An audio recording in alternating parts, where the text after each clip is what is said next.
Hello and welcome to another episode of Beyond the Black Rims. I'm Mars Girl. I'm Josh Knight the First. Welcome to episode 23 of Season 2. Or episode 45 if you're counting. As always, we're brought to you by the Southwest Animation and Gaming Expo, happening January 30th to February 1st in 2015. So we're less than a year out now. Go to swagexpo.com, check out our guests and stuff. You can still get badges for pretty cheap, and there's still a sweet deal on a combination of hotel rooms and badges. Come do our thing next year. You know, I was doing a really good job. I know. I'm actually very proud of you. Usually, good job. Our roles are reversed right there. Yeah, you were, and I'm actually applauding that you actually did a good job at the beginning of the show. Great. You know, you get a gold sticker. I'm just gonna eat these cookies now. All right, you go ahead and do that. All right. So what's going on? You know, there's not terribly much going on this week. There's just been a lot of writing out of me. Admittedly, yeah, we've been both working on individual projects for upcoming stuff. I know you've been working on your next in line for Ralph Bakshi's works. Yep, that's still coming, I promise. And really, I'd like to get back on the ball with the Final Fantasy 13 reviews, too. I'd really like to get those finished, because I can still do it. I still have all my materials. Just, man, I didn't realize how busy this year was going to be, and it's only been the first month of the year. Now into the second month. Yeah, so, oops, it's hard. And then me, I'm working on this new project here, which hopefully, if I can get it going, because really, currently it's just me working on it, but you'll eventually end up helping me once I get it off the ground, but hopefully this is something everyone will like. And then on top of that, you know, it's getting distracted, of course, by stuff you've got to do from day-to-day life. And then, you know, you've got other distractions like, you know, Bravely Default having come out and it's calling to me. Like, play me. Yeah, play me. But it's only so much of a distraction when neither one of us owns the game. Like, no joke, I am that close to going out and buying it. I really want to play it too. I don't have the time or the money. I just don't. This takes up all my time right here. This podcast we do, this takes up a lot of time. Well, yeah, but at the same time, I know you're only sitting here for an hour listening to us, but at the same time, like, do you guys understand how much we fight about making this thing happen? Admittedly, the struggle is real. The struggle is real, as it is. I'm not gonna lie to you guys. I'm gonna be straight up face value with you guys. The recording of this is a couple of days later than we would have liked. Why? Because the struggle is real. The struggle is real. Because real life happened, and so did a lack of news stories, and then news stories only showing up on days after our recording date. It's not fair. Hey, you do what you gotta do. Speaking of doing what we gotta do, I'm gonna let you guys know what it is we gotta do. For starters, my first story is going to be in relation to composer Samura Gochi, who is known for a couple of video game soundtrack compositions, which is why he's relevant, but it turns out that for pushing 18 years, he was actually a fraud, and we'll talk more about why that is and what that impact on Japan and the rest of the world is. Originally, I was going to talk about one of the bigger news stories that came up this week, what with the casting of Paul Bettany as the Vision, which I'll probably get to next week. But the even bigger and more relevant thing for me is that just today it was announced that Saban will go ahead and forego the next Super Sentai series Go Busters in favor of an American adaptation of the current series Kyoryuuger. And then finally, to wrap it all up, I know this has been a big deal, but there's news about new Sonic games / animated series, Sonic Boom!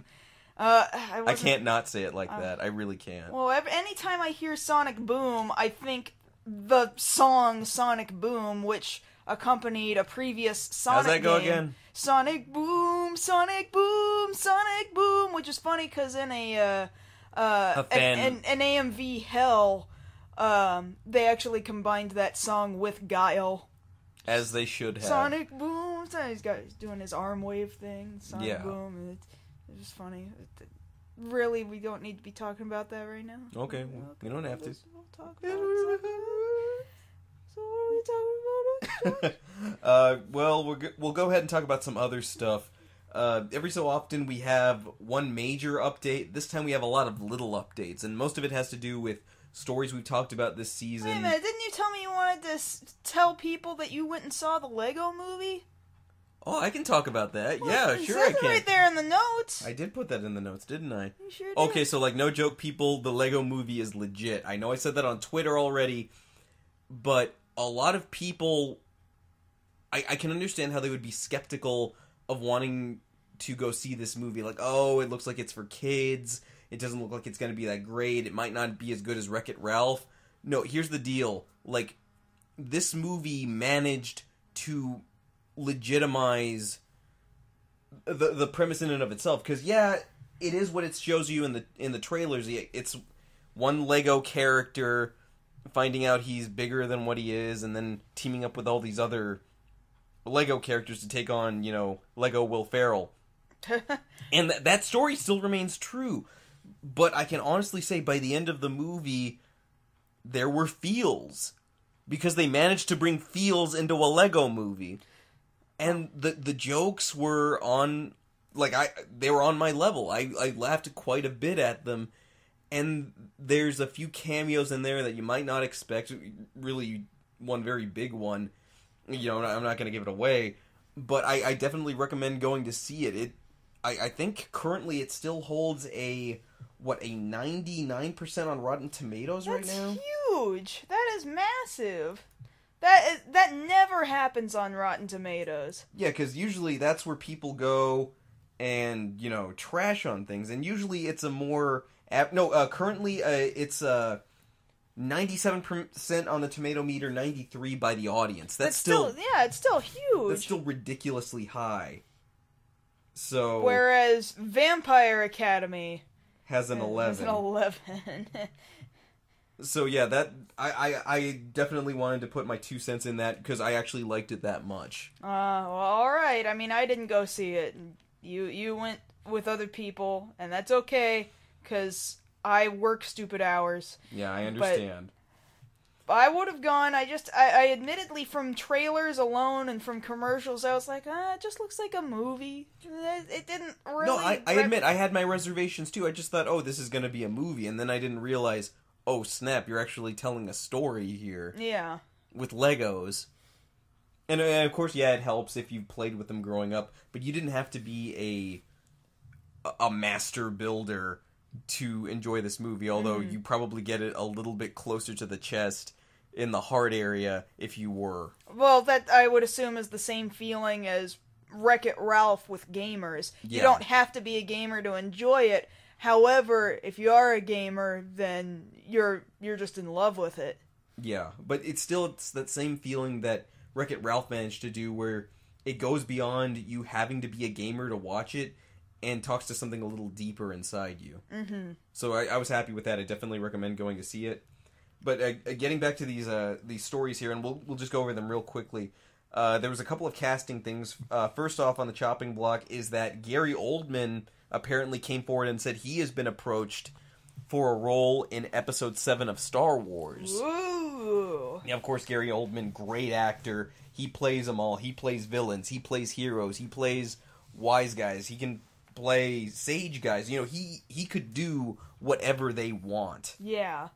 So, he didn't say what role he was up for. They didn't say anything more specific than that. I'm saying he would be a great addition. I'm assuming that they're going to have a large cast of characters in Episode 7 that we don't know anyway. So It probably wouldn't matter whether or not they named this character anyway, because we likely don't know who he is. We won't know who he is unless they put the word Darth in front of his name. That would be the only thing that would tell us anything about his character. Right, either Darth or Lord or...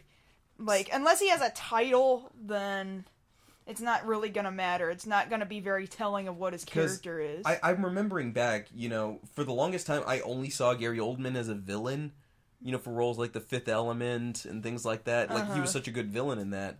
And then for me, he changed up completely when he started playing Commissioner Gordon. Like, now that's how people see him. Yeah. All the same, it's like, this story isn't saying that he is, in fact, casted... Just that he's been approached, right? Right. Yeah.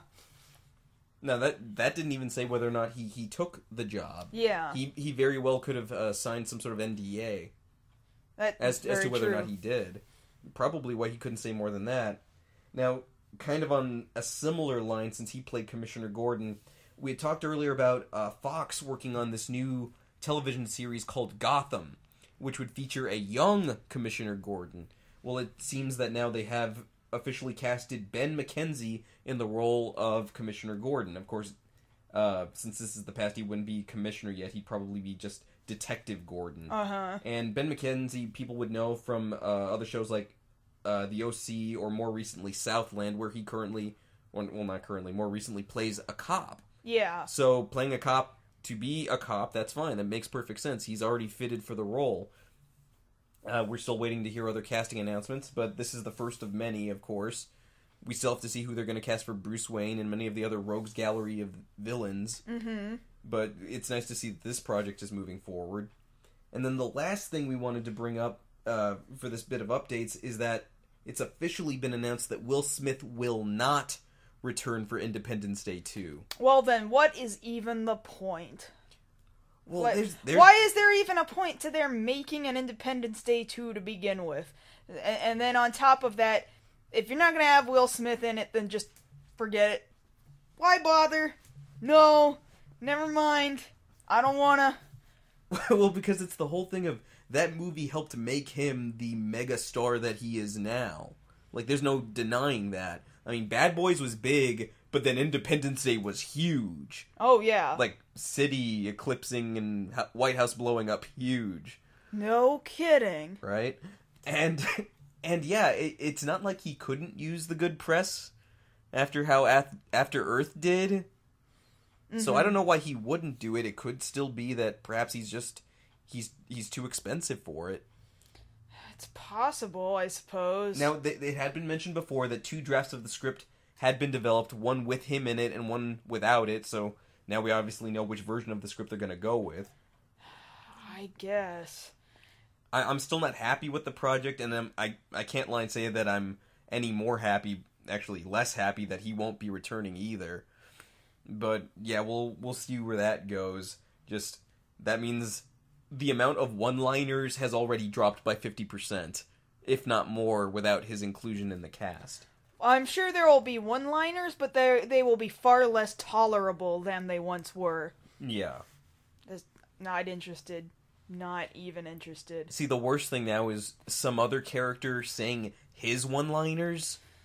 Oh, no. You can't take that from him. You can't... Like anybody else saying, now that's what I call a close encounter. Or, welcome to Earth. Like, no. No, those are his lines. You think someone else is going to say those lines. Well, because it's the way it works with updates and sequels and reboots. You always want to try and tie it back as best you can to the original, so you have people say these things to be like, hey, remember the thing that you came here for? Huh? You remember? Remember spending all that money in 96? Huh? Huh? Okay, bye. Okay, bye. So yes, that's all the casting updates that we have for the moment. And I guess with that, we'll go ahead and get into our first story. Yeah, and this first story is really kind of heartbreaking. So there's a composer, Mamoru Samuragochi. And he is a composer, at least he was at one point, up until approximately 1996. He's got a number of really, really popular credits to his name, one of which he had a song that was composed to commemorate the lives of people who survived the Hiroshima bombings. And in fact, his parents were survivors of said bombings as well, and it did phenomenally well in Japan. And then, like I said earlier at the top of the show, he was also known for doing compositions for a couple of games for Capcom. Notably, he did the DualShock re-release version of Resident Evil, where they basically recomposed all of the background music, as well as all of the original soundtrack for Onimusha, or as it was released over here in the States as Onimusha Warlords. I don't really know why that extra subtitle was necessary, But all the same, though, as it turns out, all of these compositions from about approximately 1996 on were not, in fact, his. In fact, he hired a ghostwriter to compose for him when he was first asked to do a composition for a movie. I'm trying to look up the name. Oh, here we go. Takashi Nigaka. He's another composer. He's a music teacher, I believe, at a college campus. He actually, for the better part of 18 years, was Sakuragochi's ghost writer, ghost composer. Ghost composer would probably be a more accurate way of putting it. Well, I'm looking at, like, BBC News and CNN, and they're using the term ghost writer. I mean, what was so fantastical about Samuragochi was that they were kind of equating him to Beethoven because he was losing his hearing at about that time, and by now he's supposedly deaf. But this teacher who's been doing the ghost composing for him claims, you know what, on top of being his accomplice, which I really can't stand behind anymore, and I feel ashamed that I've done it, the whole time as we've communicated with each other, he never gave me any indication that he was in fact deaf. We've communicated one-on-one very easily without him acting as though he had any hearing issues. So that's, like, so much controversy around this one guy, and now the publishers of his music and music stores and record stores, they're all pulling his music.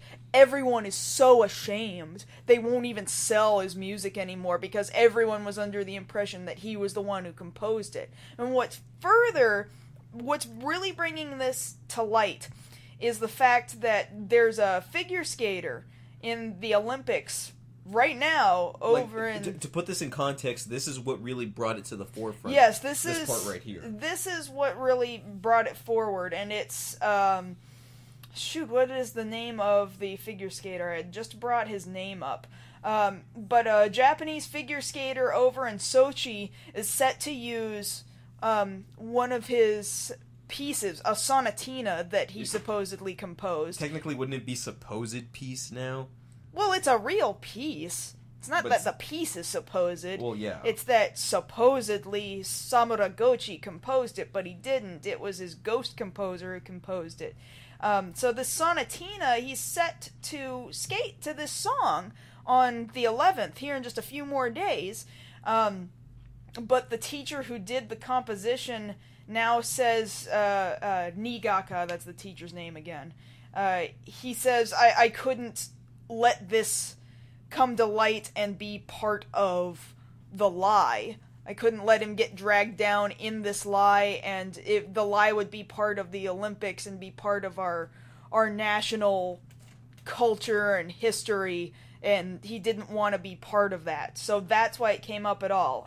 There's the figure skater's name, Daisuke Takahashi. Mm-hmm. And supposedly for a few days it was kind of he will skate to it, he won't skate to it, but now it seems that it's been confirmed that yes, he will in fact continue to skate to this piece. And I would imagine it would be like, oh, well, you've only announced that there was a problem like a week or more before the Olympics, and he's probably been practicing this over and over again. You can't come up with an entirely new routine for the dang Olympics in just a week. That's a very tall order in and of itself. I mean, the Olympics have enough problems right now as it is, what with the location, but this on top of that is just... That's hard. Yeah, extremely hard. Now the thing I have to think about, because basically what this is the Japanese version of Milli Vanilli. Yeah, that's what it's been reported as from CNN, too. They compared it very much to Milli Vanilli. You know, the same thing of people making music... they're not really the ones singing, they're not really the ones performing the music, and then any awards that they had gotten were revoked. Yeah. Now, the thing to take away is, this isn't exactly a case of Milli Vanilli where, in personal opinion, the music sucked to begin with. Here, it's a matter of, well, so it's not this guy, it's this other guy who's been ghost composing for him for years. does that really take away from what the music is? I would not say so. Like, I don't think it taints Resident Evil. I don't think it taints Onimusha. And, like, the Onimusha games, the soundtrack is absolutely perfect.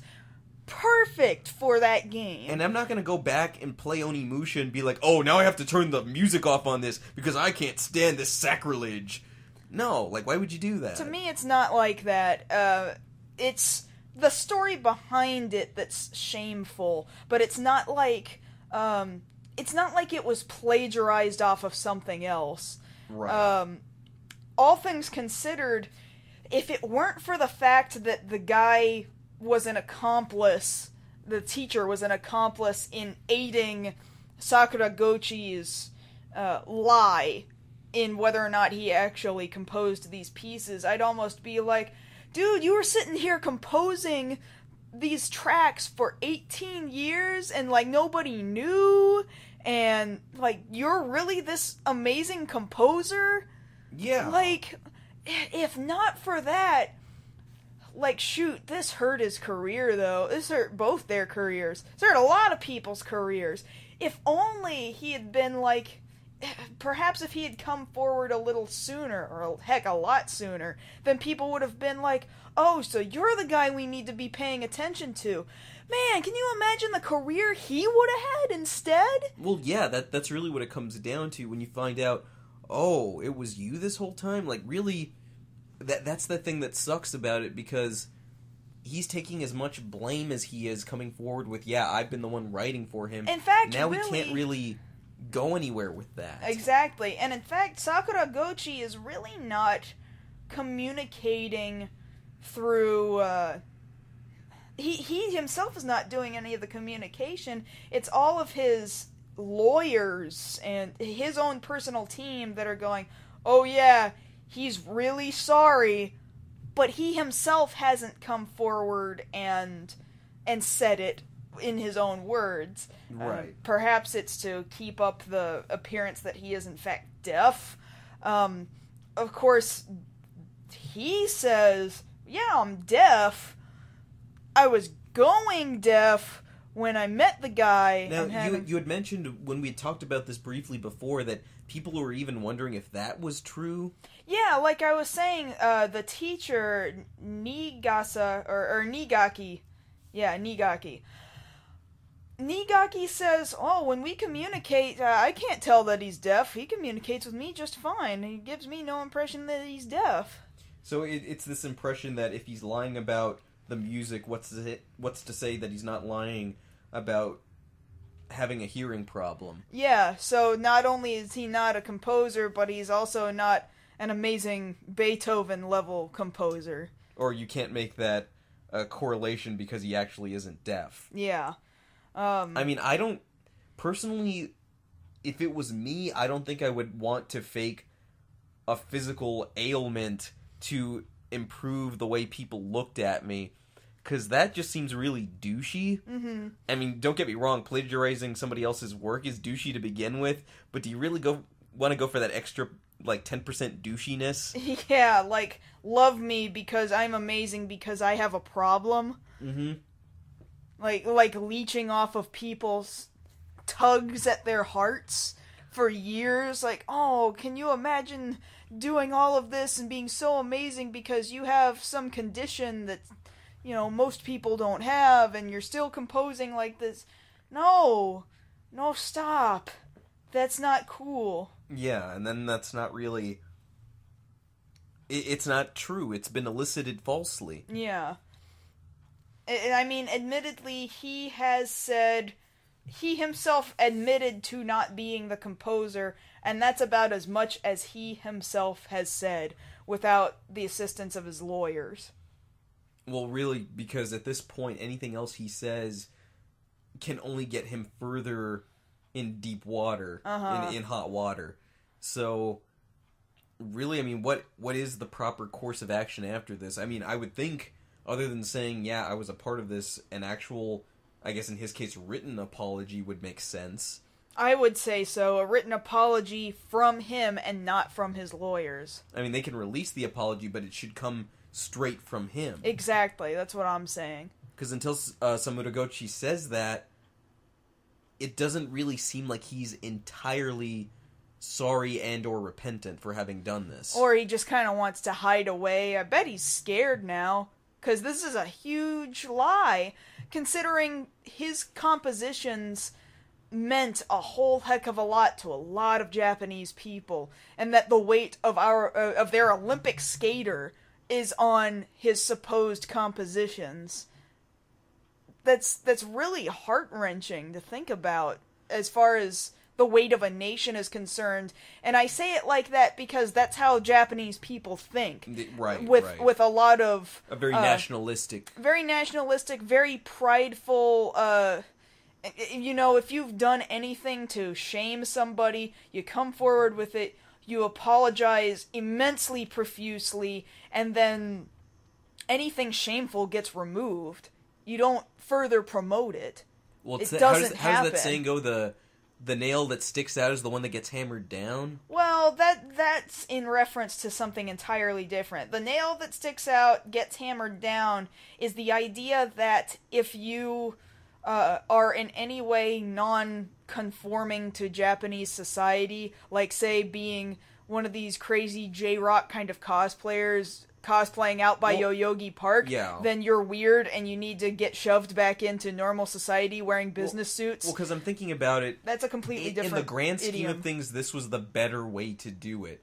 Because to do it now, before the guy could actually skate, is better than coming forward with this information later on down the road, which would probably be more shameful. Yeah, like, it would probably further mar the skater's credibility. Yeah, because at that point, it's like, oh, you already skated to a song that wasn't written by the guy who wrote it. Like, how could you? Even though that's not really the thing to get after, that's kind of how they would take it. I'm sure, yeah.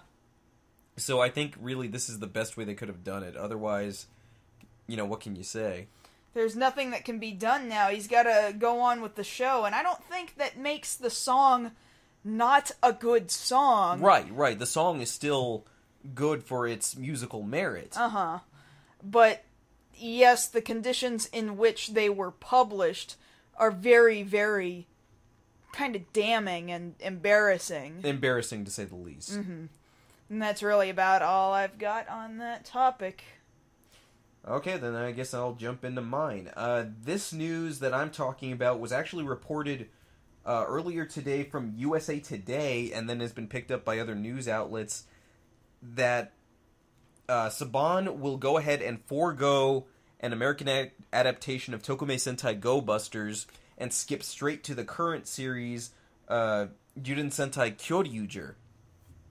Completely skipping a whole series, which is a first for Saban and their adaptation in creating Power Rangers. Now, I'll try and keep it as brief as I can on each part of this topic, but there's a lot to consider in doing this. Now, the reasons for Saban doing this, there's really two major ones that I see. And they both make sense, just in different ways. The first thing that gets brought up is that numbers, money. Kyoryuuger is doing really well over in Japan right now. Oh, yeah.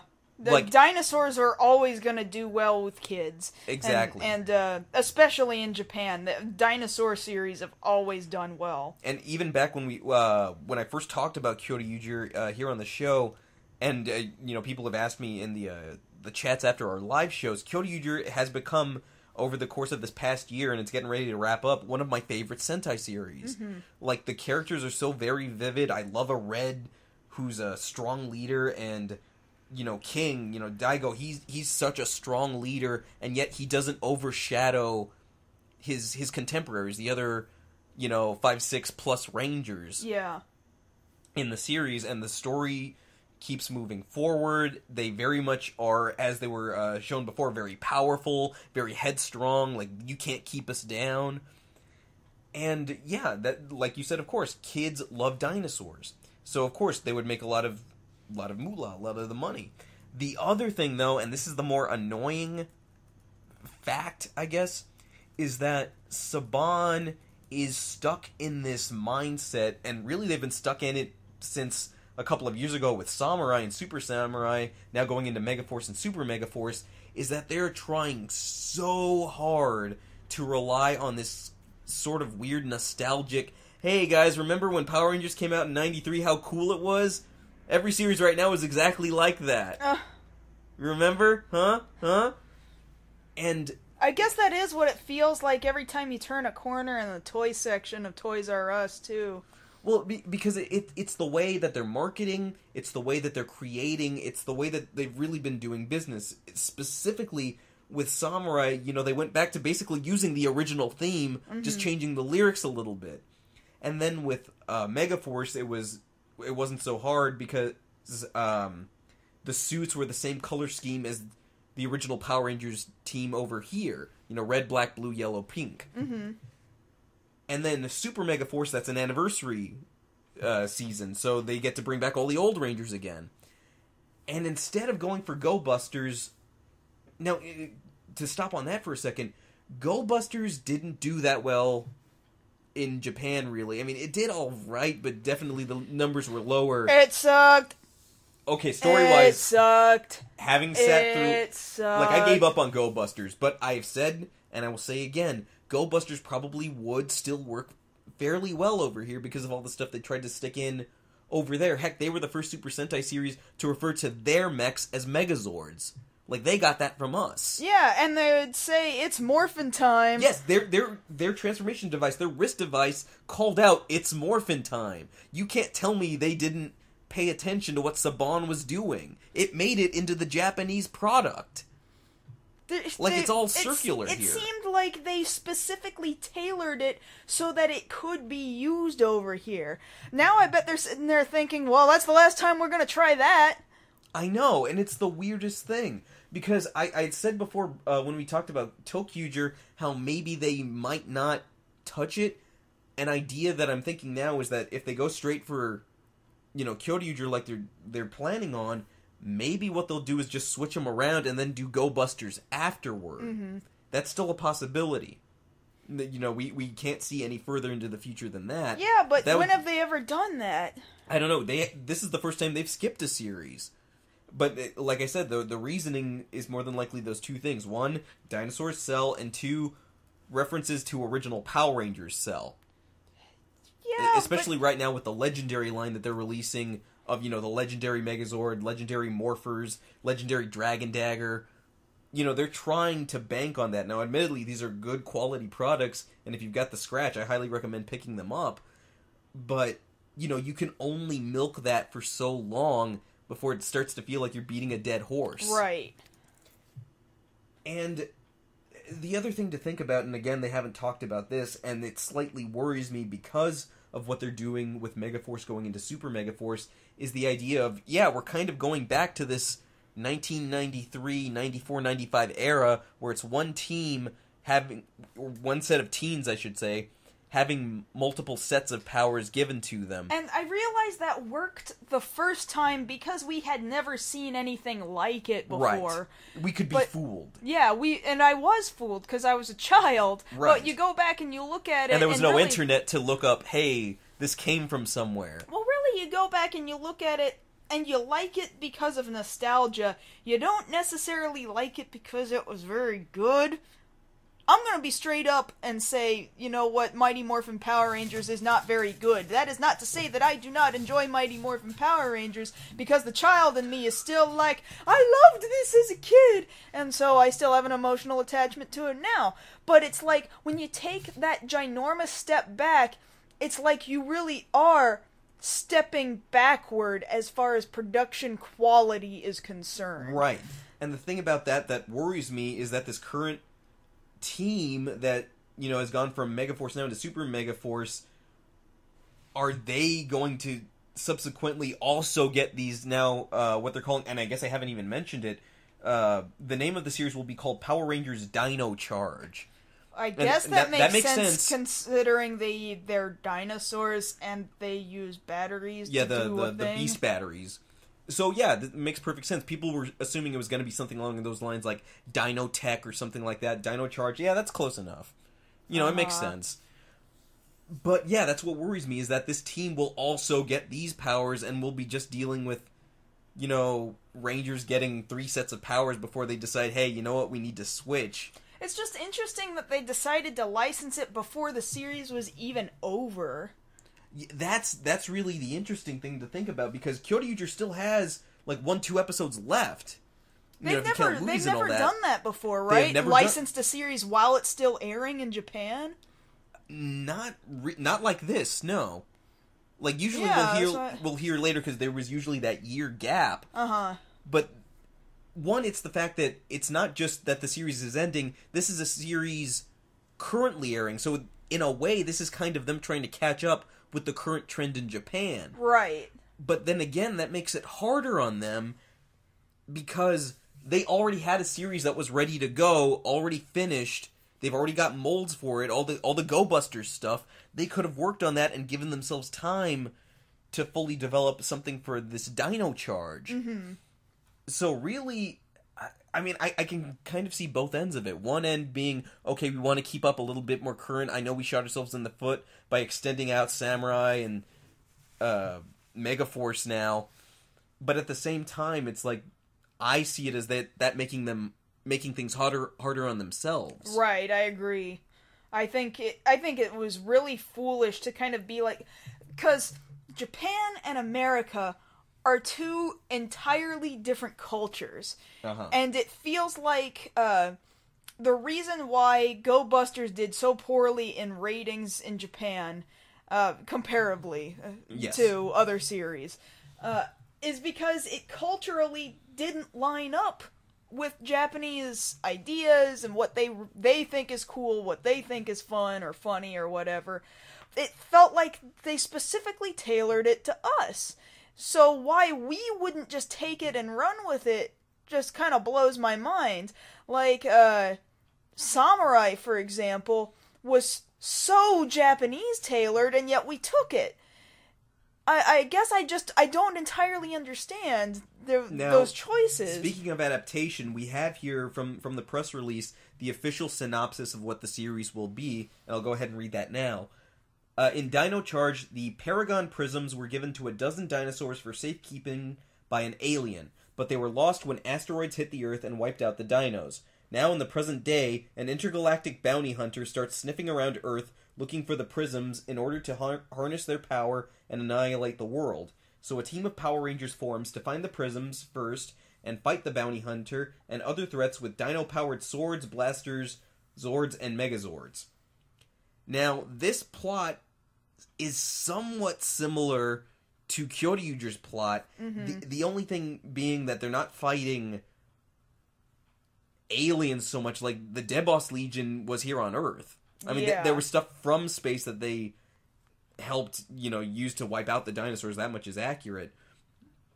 But it's always kind of the way the Americanization of things works. Most of the time, like, even Rita Repulsa, her counterpart Bandora wasn't an alien. Or was she? She was an alien. No, wait, you're right. She was an alien. Yeah, I'm trying to remember an example. We've done that before where we turned bad guys into aliens. Yeah, well, they changed where they locked her up. They said they locked her up on the moon. Oh, yeah, that's right. No, they locked her up on the moon in our version, but in Z-Ranger, it was just, what they call it, like Planet X or something like that? Planet something or other, someplace 80 bajillion miles away, like, nowhere near Earth, and yet Earth was just right over there. Right. So, I have no idea. We made very, very silly adaptations. Which is really what I'm getting at. Uh-huh. Forgive me for my gaps there.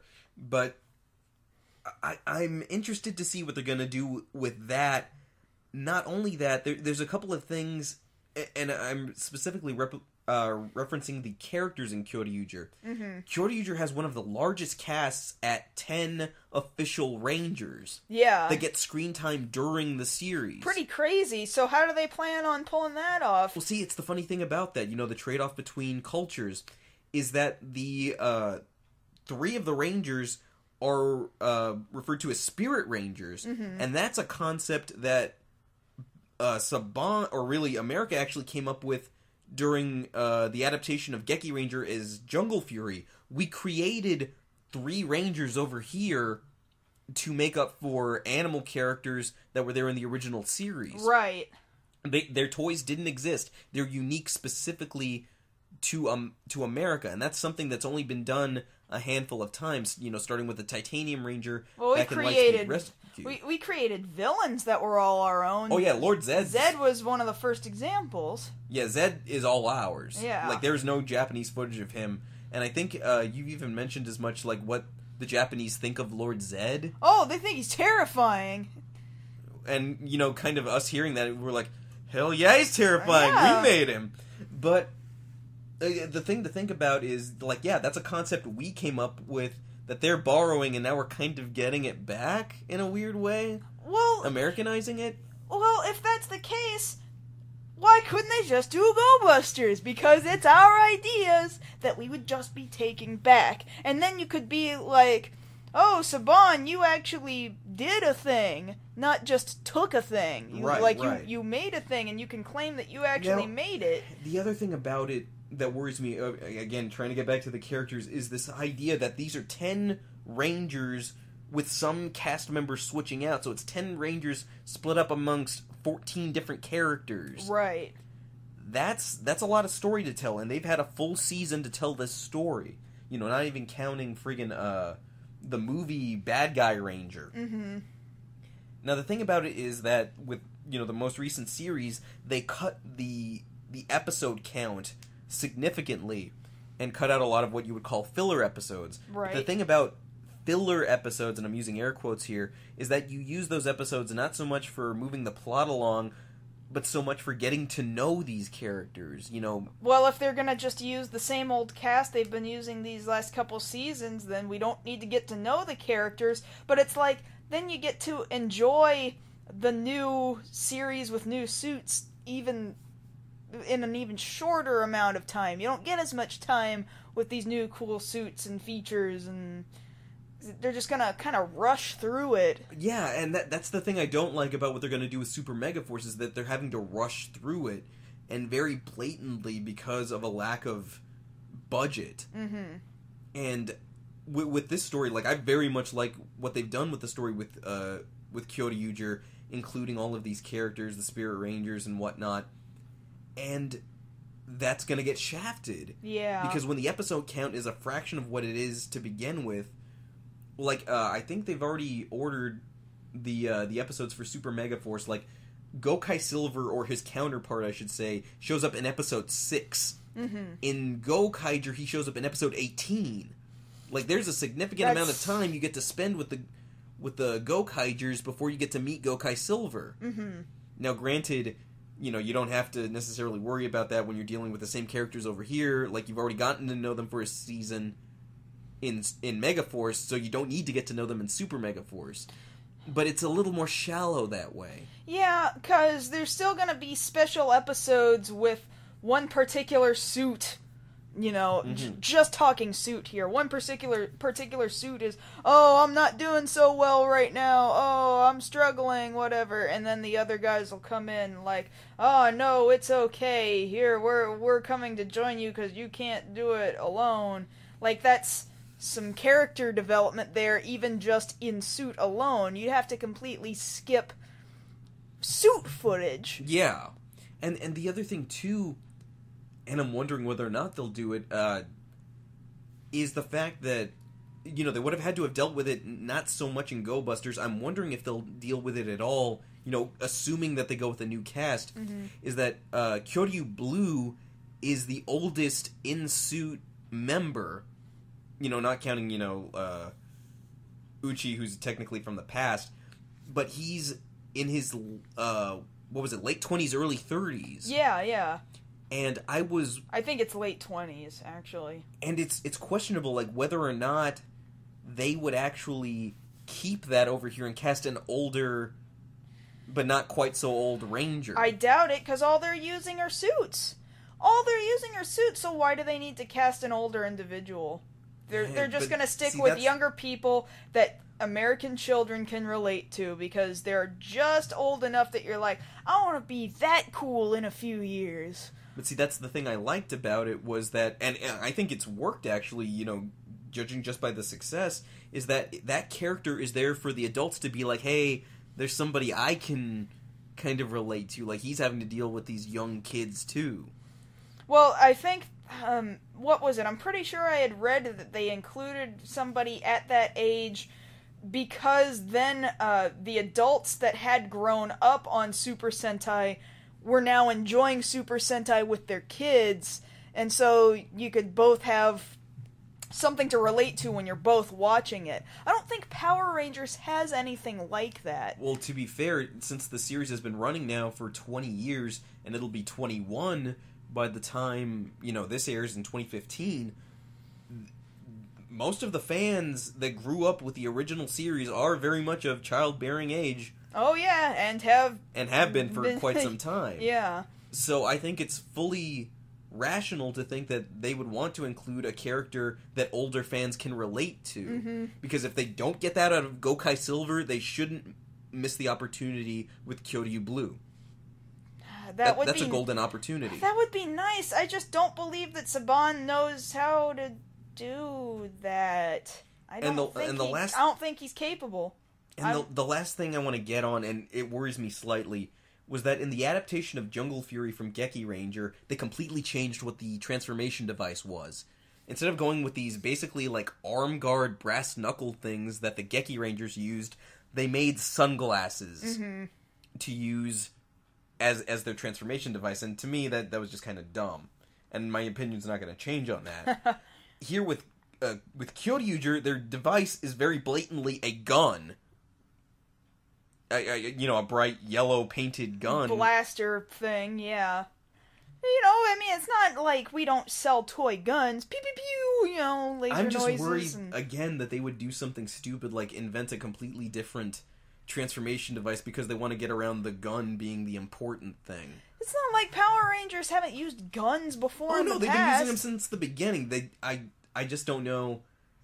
I just don't trust their practices in some cases. Especially since Saban got it back. Yeah. Really, since Disney took it and then Saban took it back. Well, admittedly, the Geki Ranger, Jungle Fury, I should say, was a Disney property still at the time. So that might have been why that was. That might be. Saban's not as scared to use it. I would hope.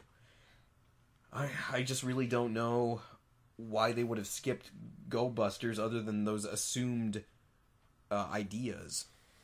I would actually hope that they would do what I proposed, that they come back to it and give themselves a chance, because people will still accept Go Busters over here not having seen it before, and I still hold to, I don't know that Americans will accept the design of Kyoryuuger that easily. I don't know that they'll jump to Kyoryuuger. I don't know what they'll do anymore, because apparently now Saban is completely unpredictable.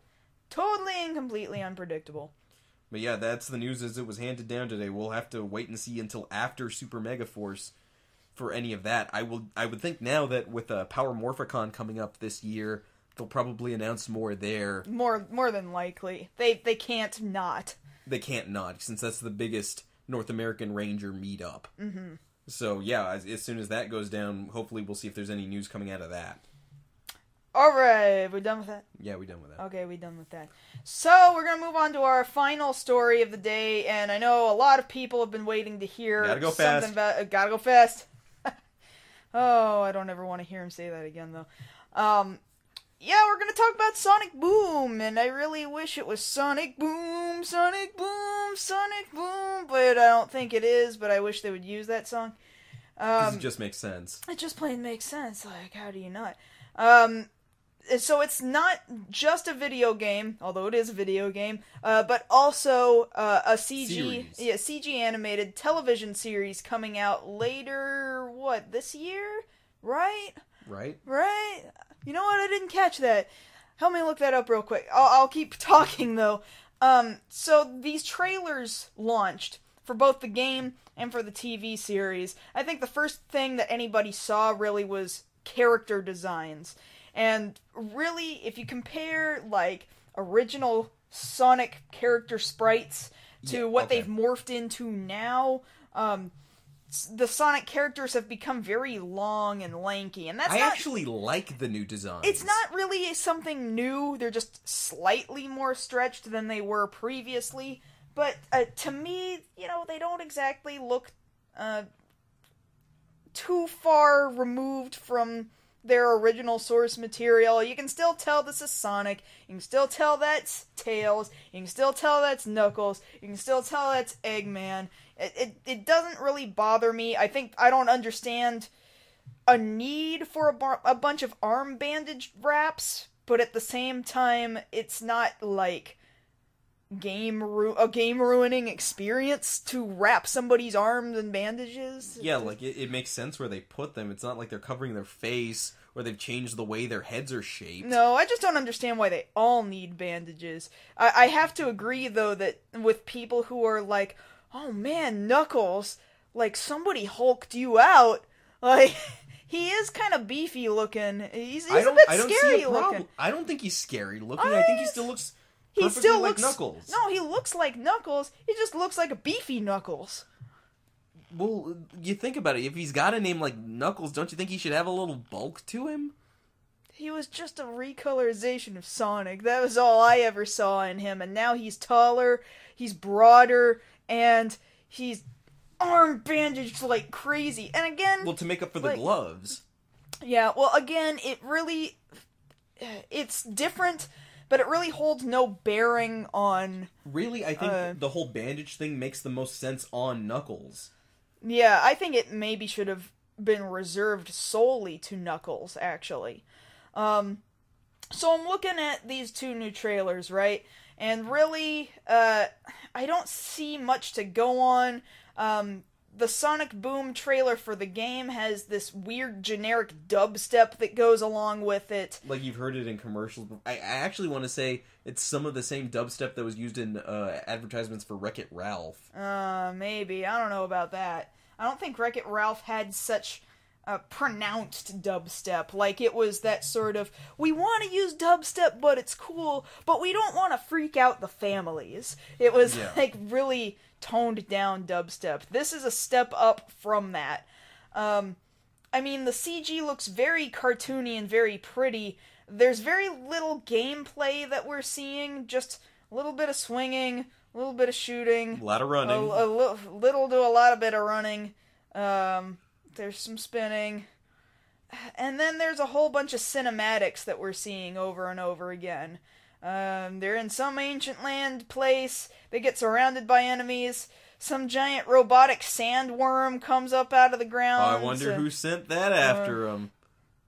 Well, I don't know. Maybe it came from Dune. I don't know. Eggman's Dune. Eggman's Dune. Okay. Now the thing is, this series is set to air on Cartoon Network sometime in their... Oh, you made a jump from trailer of game to trailer of cartoon. Right, you had asked me to look that up. It says here that they will air this sometime later this year going into next year, 2014 going into 2015 on Cartoon Network. So watching the trailer, it's a little over 2 minutes, pushing 3 minutes, actually, of what I'm gonna guess is probably the first episode of Sonic chasing down Eggman in his little floaty robotic chair, and there's a whole bunch of quips and one-liners and bickering back and forth. Very, very cartoony. But still very much in tone. It's very appropriate in tone. I found Sonic to be a little annoying, to be honest with you, but this is not nearly as annoying as The Adventures of Sonic the Hedgehog. This is nowhere nearly as bad. I think I would have preferred something closer in tone to the Sad AM Sonic series. The one on ABC? Yeah. However, considering the kind of art and CG that they're going with right now, it does tonally fit. I was looking up exactly who was doing this animation because I was wondering, because these character models are like the exact same character models used in the game. They're just directly interchanged. Yes.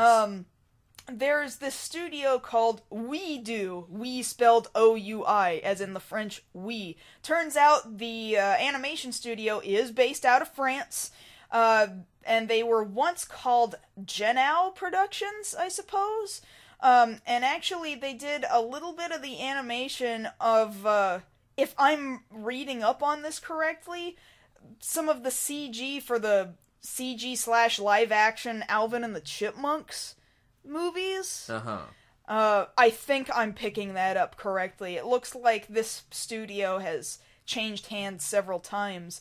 I'm just wondering how it is that they came to choose this French animation studio. Probably they won the bid. That might have been. Because you think about it, Sonic is still a very marketable property. That's why they're... Despite the fact that, like, they keep screwing up with him time and time again. But people still are clamoring, like... It's kind of... The thing with Sonic is, I guess, kind of the similar thing with Mega Man, is that it's kind of an abusive relationship. Exactly. Like, every time something happens, it's like, no, you don't remember it used to be good, they'll get better, right? Well, it's more of a case of, I think they won the bid because Alvin and the Chipmunks, despite the fact that we all, like, rear back in terror and fear, financially, they're box office successes. Very unfortunately.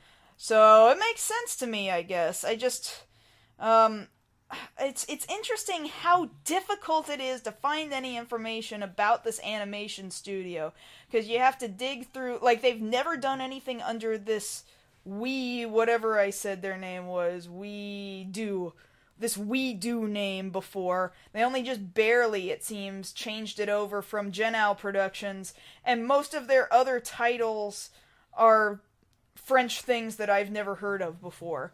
So, it's just kind of interesting. They otherwise just sort of came out of nowhere. Well, the thing to keep into account is that according to these interviews, and I'm reading this off IGN, the way they're saying it's going to be is that the show is going to be based more off the game. Not the game based on the show. Right. Okay. So that's better. We'll see it affecting one more than the other. I see. And they're already developing it for the Wii U. So we'll have that to look forward to. Mm-hmm. Of course, because for now, Sonic is a Nintendo property, as crazy as that sounds anymore. I mean, it's a little weird to think about, but at the same time, I don't really see this as being a bad project. But then again, that's out of my hands. You can say that about any number of other Sonic titles that came out in the past years, and then Sonic Boom. You just wanted to sing that again. At the last second, yes, I did. Okay, we are really scraping time because we spent a lot of time on Kyoryuuger. Sorry. It's okay. It was good conversation. So we better wrap this up. I know we really didn't give that last title nearly as much time as perhaps we should have, but you can come to us in the comments and we can talk about it some more. Or, heck, you can follow us on Twitter and talk to us about it on Twitter. Yeah, I'm at Josh Knight first. Yeah, I'm at Mars Girl Prod. So if you guys had any opinions about the stuff we've talked about, feel free to hit us up on there. We're usually pretty good about responding. More than likely, we're going to do one last live show for the season. Next week, we'll also be on Twitter telling you guys about that. And then we'll take a small break for a couple of weeks and come back with a whole new season. So be looking forward to that, where all of those episodes will be live. But don't worry, they will also all get posted here to YouTube as well. But that next live episode will be over at twitch.tv/MarsGirl. Yes, that's right. So, I guess we're done here for now, so thank you for hanging out with us again. And till next time, I'm Josh Knight the First. And I'm Mars Girl, and we'll see you then. Alright, take care. Alright, take care. Alright, take care. Alright, take care. Alright, take care. Alright, take care. Alright.